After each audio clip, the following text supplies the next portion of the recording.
Order! Order! You are an incorrigible delinquent at times.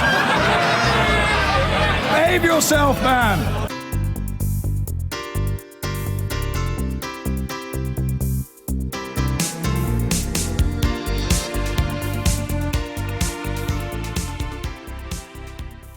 Well, now here in New York, I've been speaking to a survivor of many US administrations, Henry Kissinger.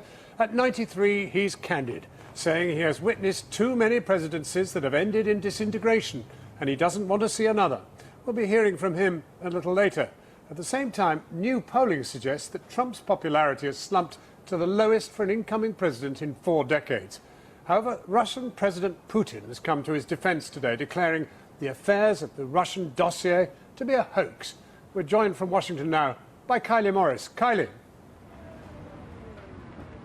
John, this performance from Vladimir Putin crying crocodile tears over the idea that Donald Trump might have been the victim of a hoax, and at the same time bragging about the quality of Russian prostitutes, is really beyond satire. It plays deliberately, one suspects, into the grievance that Donald Trump has with US intelligence agencies over whether they've abused their power to leak what he says is disinformation about him. Now, here in Washington, D.C., people are, in fact, starting to arrive to attend this inauguration. The theme of Donald Trump's speech is going to be unity, we're told. But there are certainly many factors working against that. 40 Democrats now in Congress say they won't attend the inauguration ceremony in protest. And that's just the kind of political infighting that Vladimir Putin, hardly a disinterested foreign observer, described at his press conference today. With enemies like these, who needs friends? The Russian president today sprang to the defense of Donald Trump and spectacularly empathized with him over those trying to undermine Mr. Trump's convincing victory. People who order hoaxes like those now spread against the president-elect, who fake them and use them for political gain, are worse than prostitutes. They have no moral limitations. As for the hoax that Russian spies might hold compromising information on Donald Trump, even video of him with prostitutes, don't be silly. Although, admittedly, Russian prostitutes are the best. This is a man who for years organised beauty contests and socialised with the most beautiful women in the world. I find it difficult to believe that he ran to a hotel to meet with our girls of reduced social responsibility, although we do have the best in the world.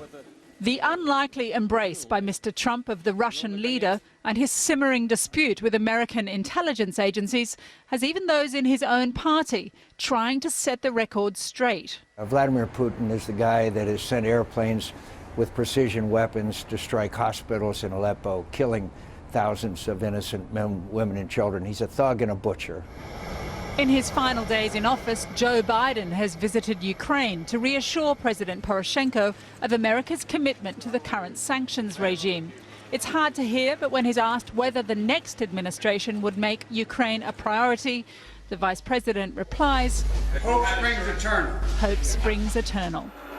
Also reassuring to European allies, boots on the ground. 300 US Marines landed in Norway this week for a 6-month deployment. That's as well as thousands more troops in Poland. Nothing to do with Russia, Norway says, just training for winter warfare. If you believe the polls, and Donald Trump clearly doesn't, more Americans consider Russia a threat now than they did before the presidential election. And the popularity of the man about to assume office compares poorly with previous presidents. Only 40% of Americans hold a favourable view of him, which prompted the tweet. The same people who did the phony election polls and were so wrong are now doing approval rating polls. They are rigged, just like before. A mint in Russia has released a coin with his likeness, imprinted on the back the words, "In Trump we trust." But at home, the next president still must persuade a majority of Americans they can do that. Kylie Morris in Washington. Well, here in New York, I earlier was talking with Henry Kissinger, the US Secretary of State under Richard Nixon and Gerald Ford. He's remained an influential, if sometimes controversial, voice of US diplomacy over the intervening decades. He is a long-standing confidant of President Putin and a recent backer of Donald Trump.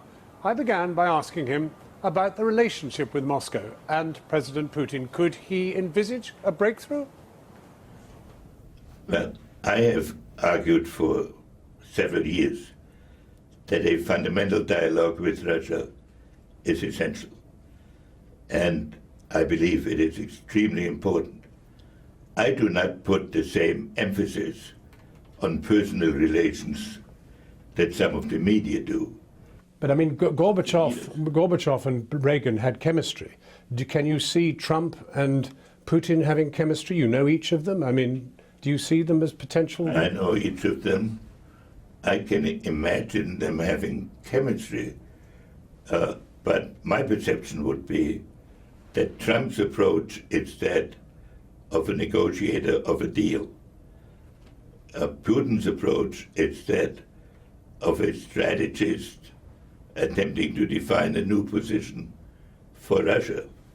Have you enjoyed Mr. Trump's tweets? And should he go on tweeting once he's president? I think they're amusing. They're psychologically very perceptive when he talks about personalities. It's a new style of conducting diplomacy. I have never seen it applied to the actual negotiation between leaders of great countries. And so I reserve judgment on that. All the presidents you have worked for and interacted with have been politicians. Yeah. I mean, I know Reagan had been an actor, but he'd been the governor of California.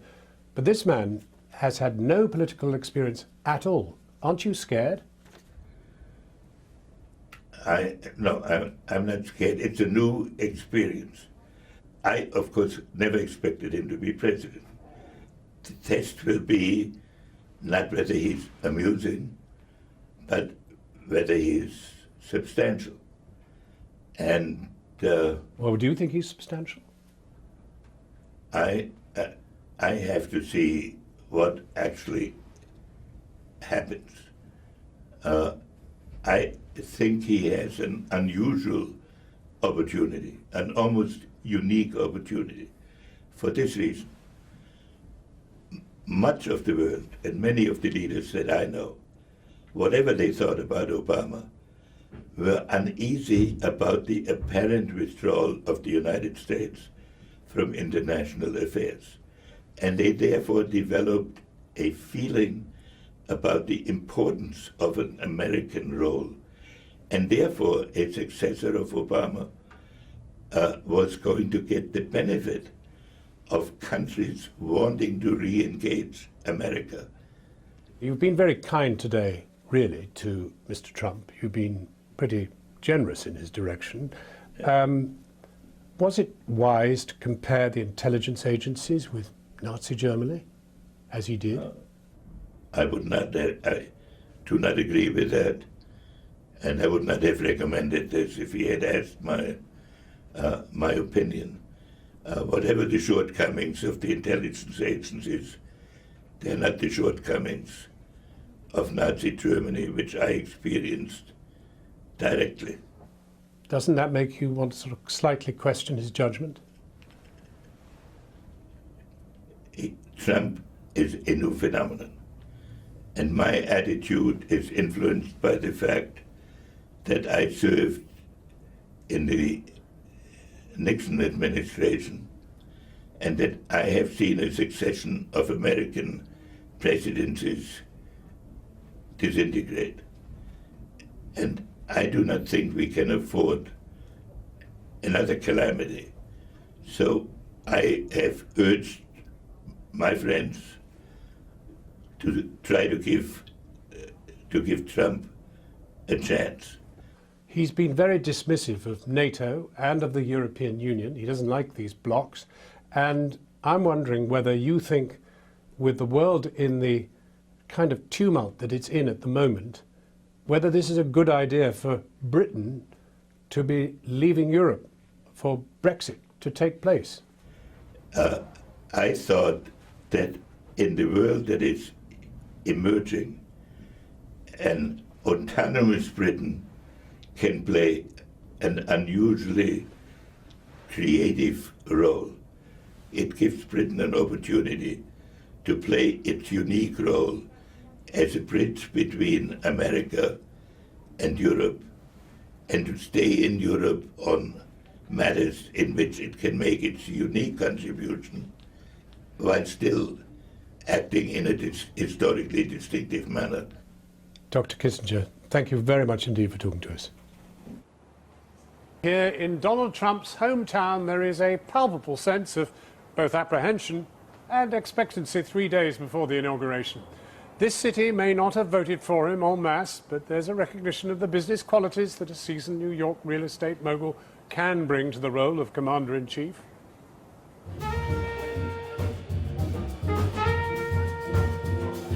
New York City, city of real estate, city of business, city of deals. He symbolizes success in New York. One of the most important skills that I see in Donald Trump are instincts. He has instincts like no one else. It's instincts, it's guts. To be a real estate developer in this city, you need to have those things, instincts and guts, and you need to be able to take risks. Yet Donald Trump did not win New York and still hasn't. I thought it was a joke. I didn't think he would make it past the primaries. And then when he was an actual candidate, I was like, wow. But I didn't think he would win. But I'm not surprised, ultimately. You know, it just speaks to things that I've talked about for many, many years, which is how prevalent racism is. It's just more subtle now.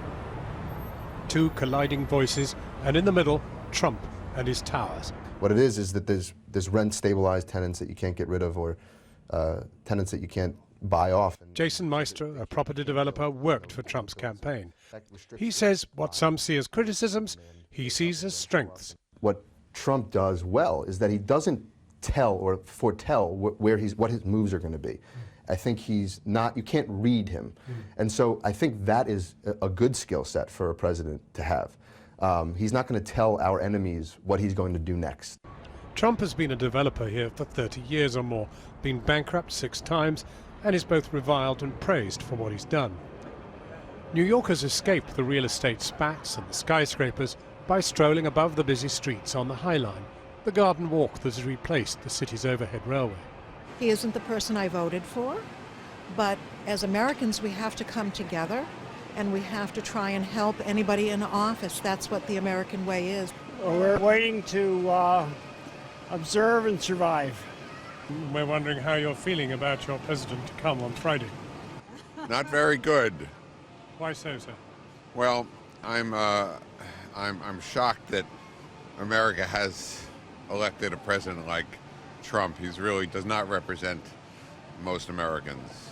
I'm an American woman, and it's hard for me to understand how any woman can be in support of a man who is blatantly sexist and actually misogynist. You're not worried about him? No, I'm not worried about him at all. Did you vote for him? I did vote for him. And you're pleased you did? Out of the choice that I had, yes. Yeah. No, I love the show. Yeah. Show's about to start. Back at Trump Tower, the red lights of the Gucci store on the ground floor mingle with the flashing blue police lights standing guard outside. The band may be playing on at New York's Lincoln Center, but in doing so, it cannot drown the reality that this country is on the cusp of a journey like no other, led by a property developer and TV reality star with no experience of political power, and no one knows where on these cold, damp winter streets it will take this country.